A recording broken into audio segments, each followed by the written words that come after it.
I think a mentor is something very special that somebody earns in your life, and Colleen has definitely earned every letter of that title.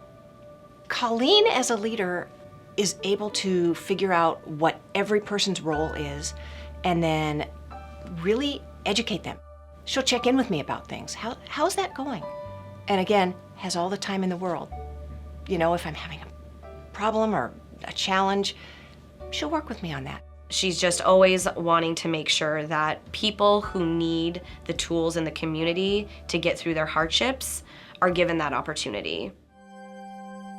Colleen Haggerty is my name, and I'm the executive director at Our Treehouse.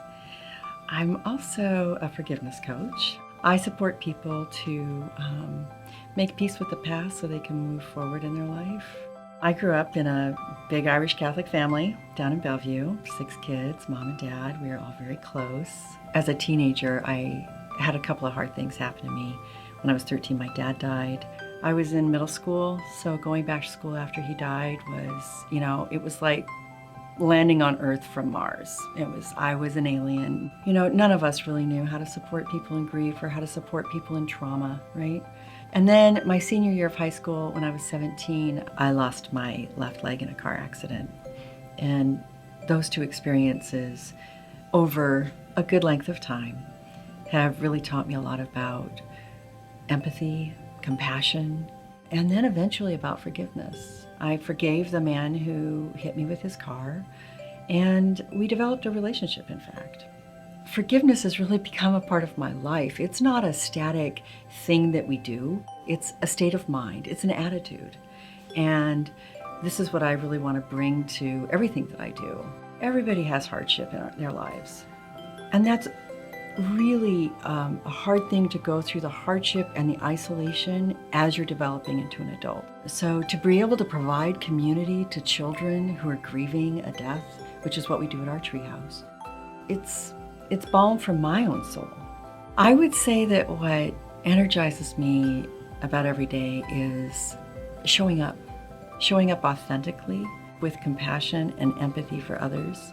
I believe that everybody's always trying to do their best. I don't think anybody wakes up and says, I'm going to be the crappiest person I can be today, right? We all come to the table thinking that we're doing our best. So I like to create a culture where people can do their best.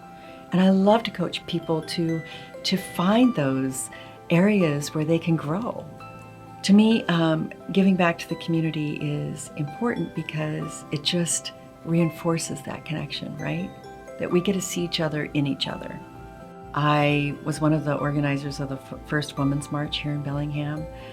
I was a hospice volunteer for a couple of years. And as I've had children and as I've been in nonprofits, I've realized the connections in community are what really sustain us as people.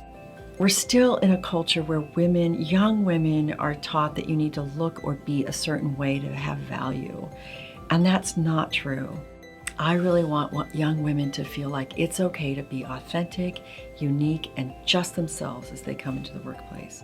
As soon as you see her, you know that she is genuinely interested in you as a person. When she was my boss, that was something that struck me immediately. Like, wow, she really cares about me as a human being.